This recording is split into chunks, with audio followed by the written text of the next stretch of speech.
at, Ready, at bro? church. Why do they prefer real non-believers? He's back here. Because I don't go to church anymore. Because after this day, I need to come back to church. Let's get in the car, I guess. Why did you stop participating? Because I don't get any help. This is I was religious. If I was the passion of being just like the answers, I just feel I don't really get enriched or delighted by doing all this opportunity. That's Okay, I'm not I was much happier for it. But as my mom would do from church, my dad got even more involved. He became a deacon and spent He's more weak, and more he's weak. time Get at his church ass, get him. functions, and less time at home with his family. If someone needed a ride to the supermarket, he would do it. If someone needed a ride to the airport, he would do it. My mom was not married about this. I feel this. I got a lightsaber though. He just doesn't. Hey, they're in storm. They're in storm. But I'm gonna get the car ready though. So, my point, I don't point, but it's not Okay, the really car's back here. crazy. So that is the first time to watch the time. I'm trying to blow up their little machine. On the same level, same page, and you kind of just Yeah, he's pretty up, I guess. Destroyer. They got it. yes. Okay, yeah, I'm live again. I'm back on live. So my mom finally put her foot down and gave my dad an ultimatum. And I told Daddy, you put the deacon now, otherwise we're not going to have same life under the same roof. So Daddy sent a letter to the church saying he's going to resign. It was almost comforting, realizing I wasn't the odd one out in my family. I thought I was the only one who was damaged by Christianity, and who left the church. I thought it was me against them. But it turns out that my mom was actually on my side this whole time. Who knew? I wasn't surprised that my dad gave in to my mom, though. When it comes down to it, he puts family first. He's also always been a true believer, going back to the very beginning.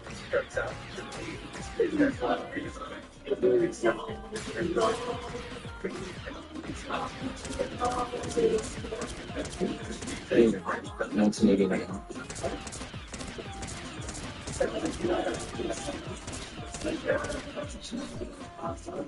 Dad is being accepted at the University of Oklahoma. He applies for his passport and visa so that he can meet the exam. On the evening of June 3rd, my parents watch the news on their landlord's TV since they don't have one up there. There's a TV announcement say don't go to Tiananmen Square. They go to bed.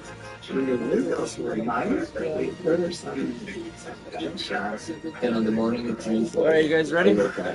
In the morning, we will turn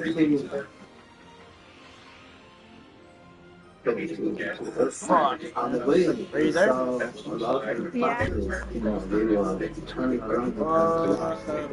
You want to just back out or we can play duos?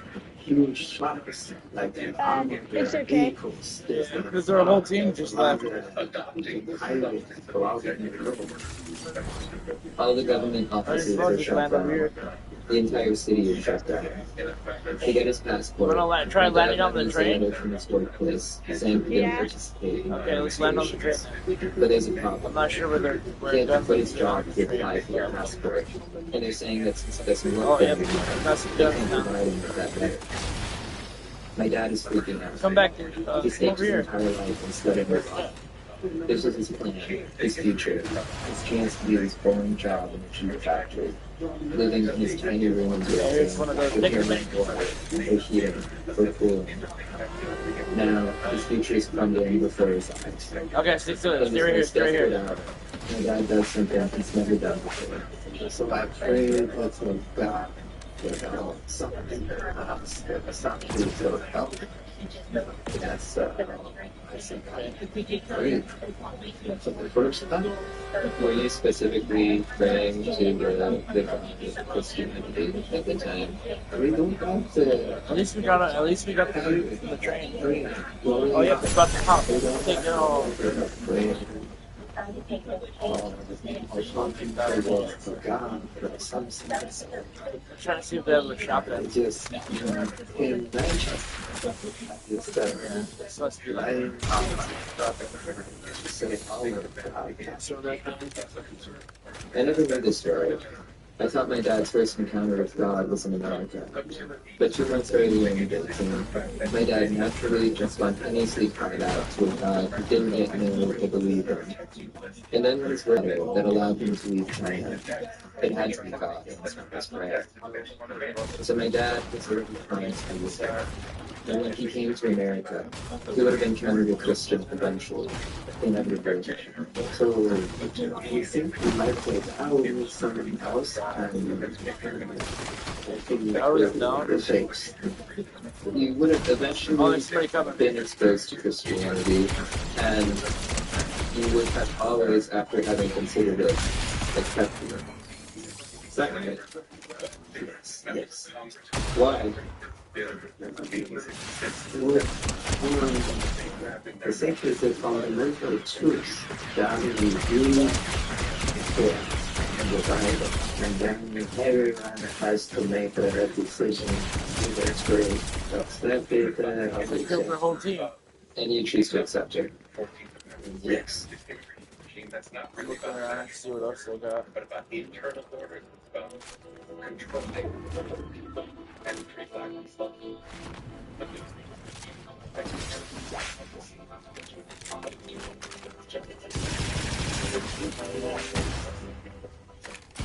When my dad stood at the Oklahoma City airport, waiting for someone to pick him up, I always thought that he stood at a crossroads. But You it ready didn't for a appear. My dad didn't become Christian. But I understand now that he was raised to be a Christian. The reason is back now. He probably would have run his glory in his Chinese ministry eventually. And even if my dad didn't go to Oklahoma, Alright, there's kind Christians with warm smiles in every city in America. So the airport didn't matter. Yeah, there's somebody over there. There's no crossroads. It looks like there's a There's a helicopter. straight line. Try to shoot that helicopter.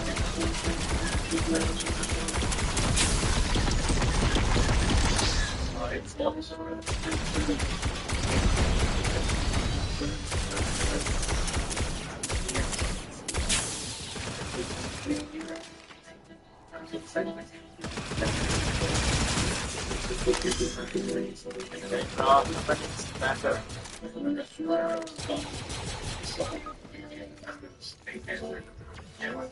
I don't know if I can kill him.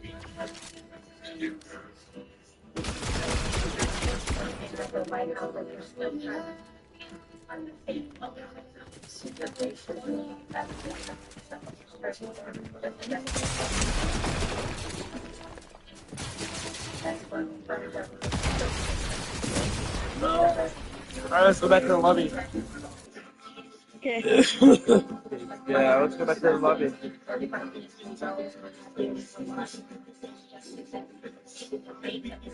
That's the red belly water. Alright, yeah, I'm just trying to level up, but I'm gonna put it on duos because our teammates keep leaving.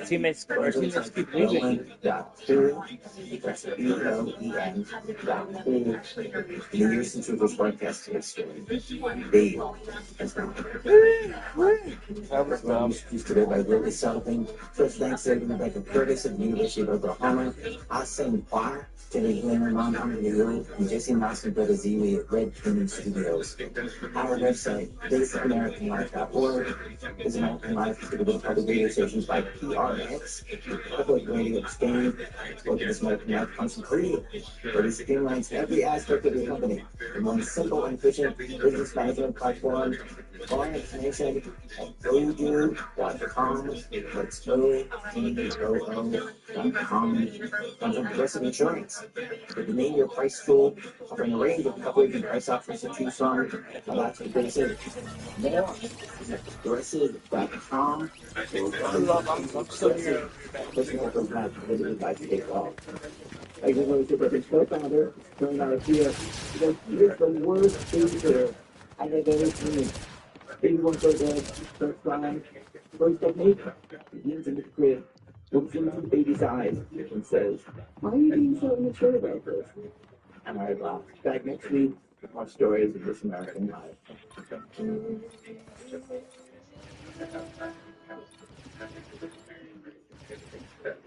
KUOWFM Seattle, KUOW Stillwater, KQOW Little Radio.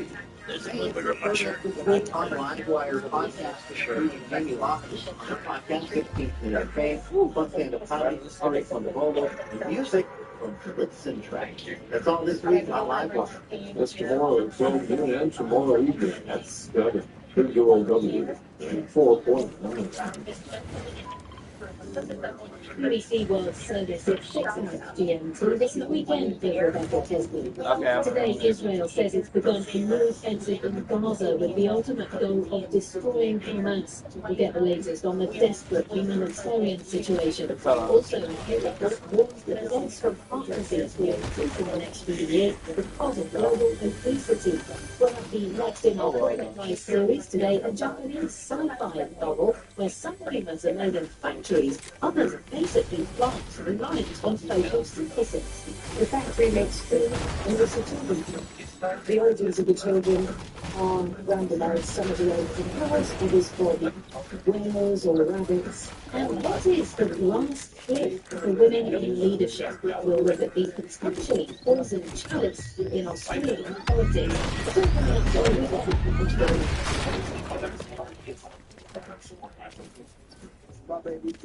Live from NPR News, I'm Dale Webb. Almost 1 million people are without power across a dozen states from Missouri to Maryland tonight as a major storm front moves through. In St. Louis, officials say 5 people died and more than 5,000 homes were damaged after a phosphor tornado hit during rush hour Friday. The curfew was placed on damaged areas in the city. Mayor Kara Spencer says rescuers are still looking for survivors. We are focused on saving lives, keeping people safe, and allowing our community to breathe the loss of those that have suffered so far through this horrific storm. 2 other people were killed in Scotland. Are you okay? The U.S. Supreme Court has temporarily blocked the Trump administration from deporting the Cuban migrants in Texas under the Alien Enemies Act. The 18th century wartime colony was invoked by Trump to quickly deport Venezuelans and says they're members of a gang. NPR's Sergio Martinez-Bertrand. The Supreme Court says that the administration did not give the men at the detention center in northern Texas enough time to challenge their deportations under the Alien Enemies Act. The unsigned order says that the aliens are entitled to more notice under roughly 24 hours. The government gives the Venezuelan men at the center of this case. Conservative justices Samuel Alito and Clarence Thomas dissented. This ruling did not address the question of whether Trump's invocation of the Alien Enemies Act was legal. There's a big The High shield there. Court did say that this order does not stop the government from removing people from the U.S. under other lawful authorities. Sergio Martinez-Beltran, NPR News, Austin.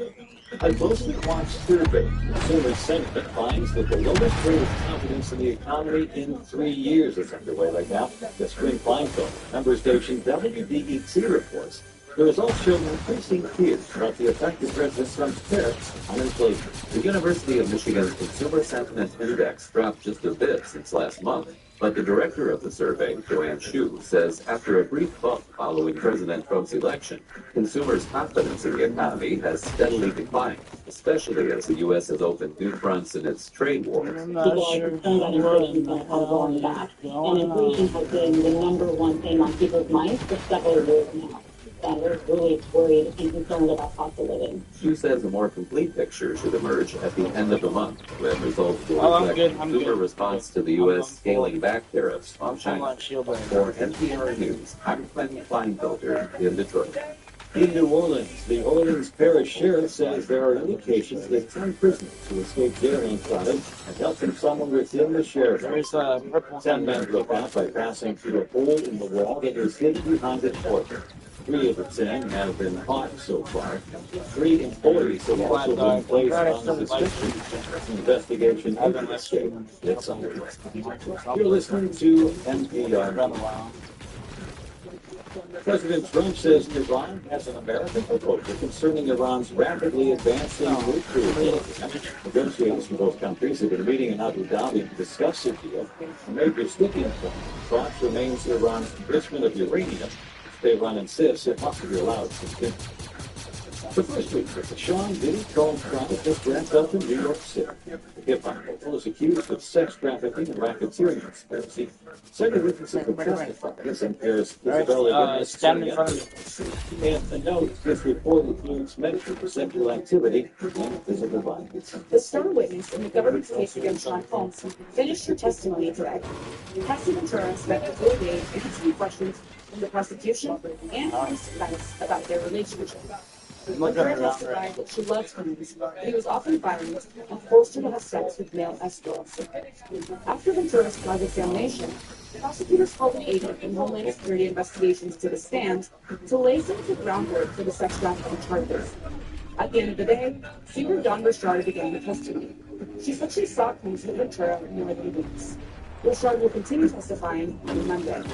Isabella Gomez-Sarmiento, NPR News. The New York Knicks have made it to the Eastern Conference Finals for the first time in 25 years with a 119-81 score Friday. That's a big win over the Boston Celtics. Hey, you take this one, you take that one. I'm gonna go try to get the other one. The Indiana Pacers in the conference finals. Get the lightsaber. All you gotta do is go up to it, accept it. You're good. Get the lightsaber. You go to the next one over here. From NPR stations. Other contributors include the Doors Group Foundation, which aims to support. Okay, I'm getting it right now. You grab yours. Get your lightsaber. Creative, equitable, and sustainable investment. And listeners like you who donate to this NPR station.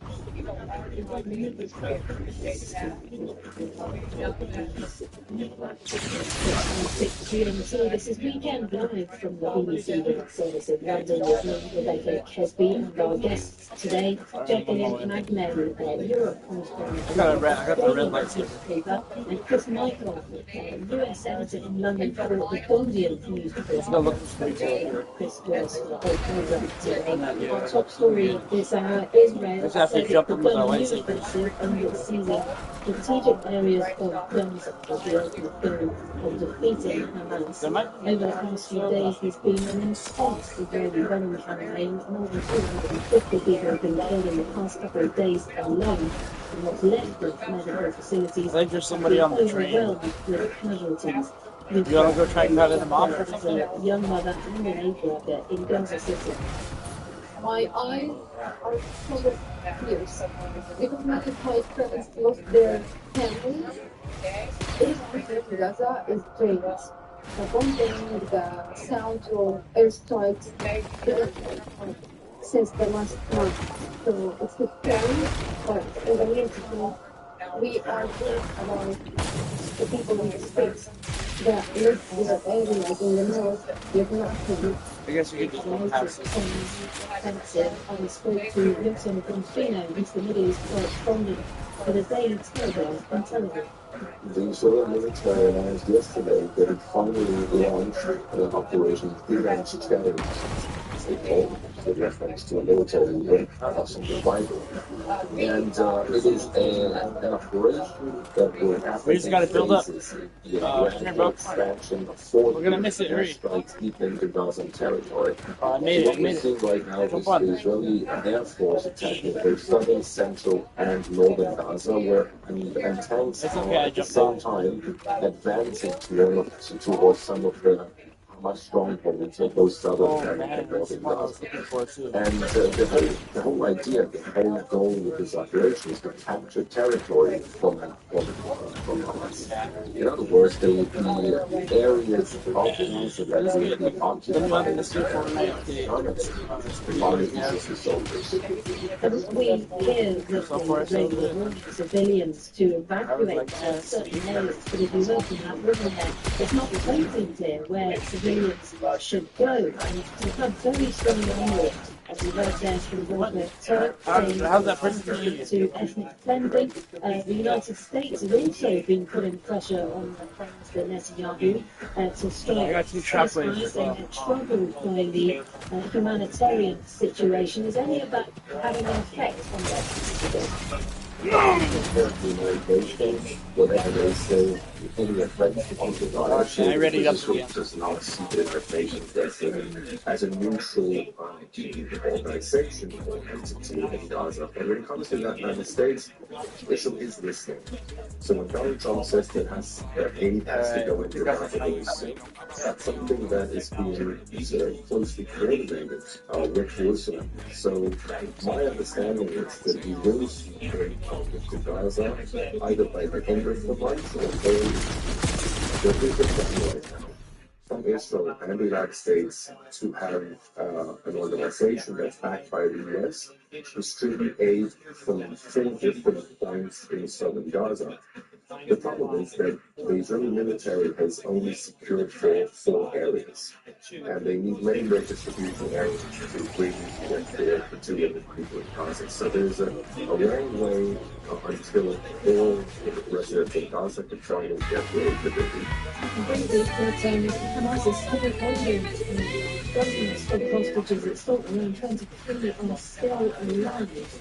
Any word from them in terms of encouraging those to stay? Because the Israelis said they've been targeting these people on their own. So Hamas the Israeli military launched attacks. The attacks 24 hours that targeted 150 different areas where Hamas is located. And Israel is coordinating closely with the entity in Israel that is looking for the hostages so as not to keep them. But we know that for every day that the hostages are still held in captivity on the ground, the likelihood of them being killed either by Israeli airstrike or by Hamas executing them is just significantly increasing. So it's a really dire situation for the hostages, which is why in Israel have called on the government to finally strike. You ready? Oh, you want to go here? Go here then. For the Daily Telegraph, it was a short time ago on that news that Israel has begun a new offensive. And it sees I don't know if there's anyone else here with us. 6 elected I'm going to go to this end here.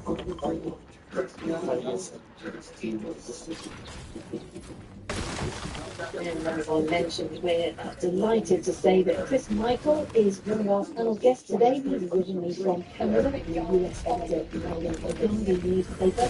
And Gordon Monday is back on the programme from Australia and Europe, from Australia newspaper. And let's take a moment to look at some of the stories we've been looking, chuckling, a little fresh off the plane from Rome.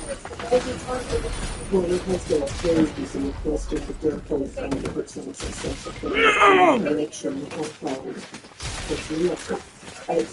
it was very interesting.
And everybody that there was a speaker, it was quite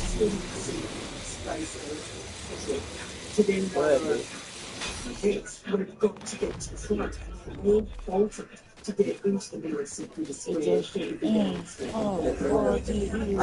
it's an easy time because we see that With the Pope Francis light, he'll Jason.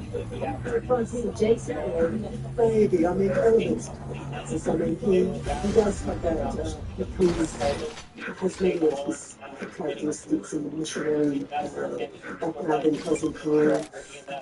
But his ability to speak many languages, I think, is a great time for the church to be able to communicate with so many more people. And of course, we've got his inauguration tomorrow, yeah. where we have daily events in attendance who made a little bit of a true despite earlier this year, so the body language will be interesting to watch. And we saw that There's a jump pad over here moment as well. at the funeral. I don't think we're going to see such a significant moment tomorrow, but of course, Mark Carney will be there as well. And that should be interesting to see how fans in Carney really react to him. Yes, I mean, one of the languages the new coach speaks is American. And I was going to ask you, Jacqueline, when you look at the fact that he's American, and so it's a big factor constituency in the U.S., but, this Pope, there's immigrants from New Orleans. Alex, you want to use the thing? Hey, pick me up a Francis, you can drive. Hold up. but nevertheless, he's Jump up there. on the side of Oh, you gotta flip in it. the U.S. Okay, now it's ready. It's ready. That he's married, and he's also prepared to speak. Hurry up, get in there. And Alright, look, I'm gonna play it now. His actions were evidence that the Peruvians have said he's the first Peruvian in Australia. They called him Pope Bob because they used to play, Australians play tennis with him. Because it's got a clear story and he's working with soon in the Vatican. So it's the people and people who relate to the people, and this is a great also someone who respects the traditions of the church. So we saw him in his first appearance with the rounded robes, allusions to the traditions, similarly to the taking accommodation. He won't be taking, this sparse rooms like Francis did. Tradition. Yes, we will see him. So we perhaps could see the church's direction also reflect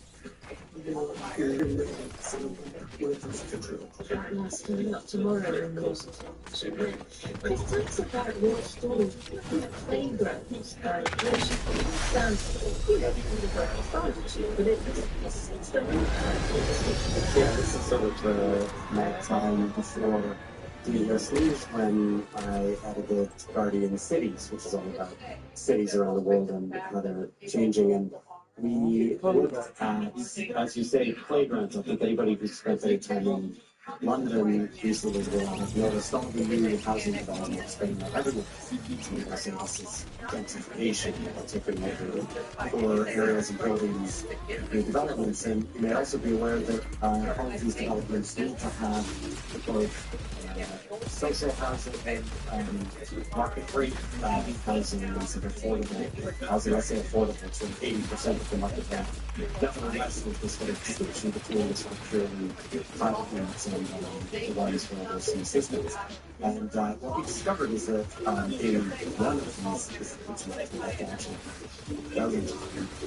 the playgrounds that were being built for the children to play in were being separated. So the kids in private full price units would play in one playground, obviously very nicer, and the kids in this social housing units would have to play in a separate playground. Some of the photos really show this difference between this. It's a bit and I think a lot of people really responded to this quite viscerally. We think that we all know as adults, different people make different amounts of money, and we live in different homes and whatever. You might think about that in some other way, but you sort of think, well, kids really have to imbibe this inequality from the moment that they're A little bit like segregated in which we go away from that idea of social harmony. Alright, I'm coming. Let's go down here, I guess. In order to be sort of integrated. Sorry. I was trying to make some Kool-Aid. The same building. It sort of gets as well at this doing 4 days. Okay, I'm back. There's a phenomenon that Oh, there's people already down the street. Be careful. where you have one entrance Who's landed a building? another Close by. So, I think there's people down there. But I'm not landing over here. yeah, well, there was outrage. Silicon agreed to write into the London plan. There's yes, he said that he read it to the London plan, that these would be planned. At the time, the UK Housing Minister, James said that he would make sure this didn't happen anywhere else across the UK. Sadly, he has since died, and this stuff is still happening. We spoke recently to one of the campaigners who was with them at the original development. She said, look, actually, despite all the reporting, despite all the attention and warrants and stuff, the reporting is seeing, it's still kind of happening. Still, people can still say it. Yeah. It's true. You should see the photo of this particular estate of the defense is on. And it's going to get the wall. Yeah, I think maybe they don't so much. I think it's still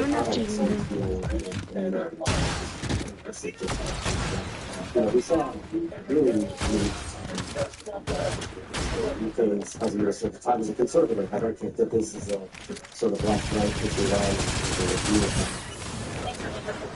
Let's take a moment to catch up with politics now. We're going to look at Australian politics. And since we're He's on top of you now.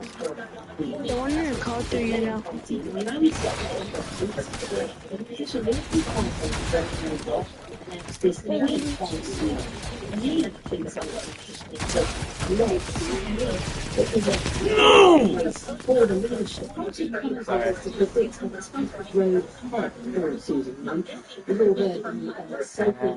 you want to try trios?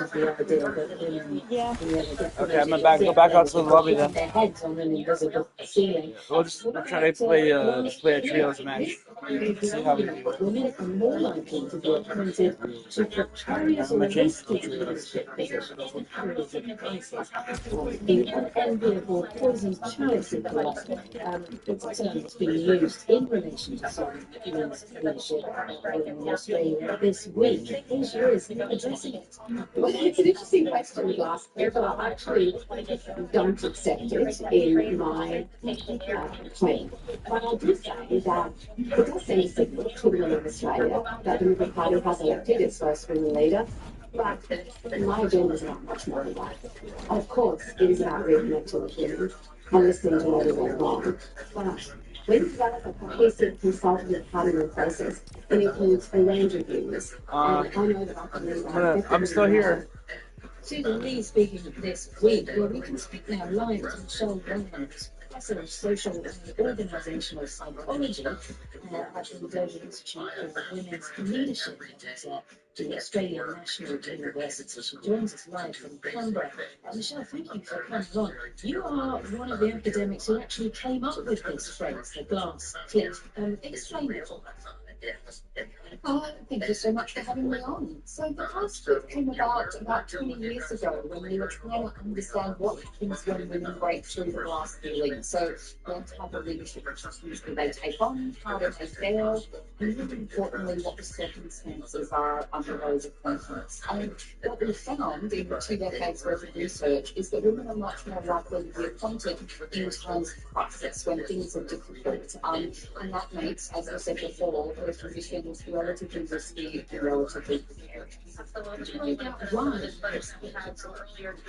Yeah, we've done a lot of research, and it's really a multiple things. We're psychologists, we may have an easy answer, it's not a complex answer. Some of it is about setting them up for failure, or it may be also about men not necessarily being attracted to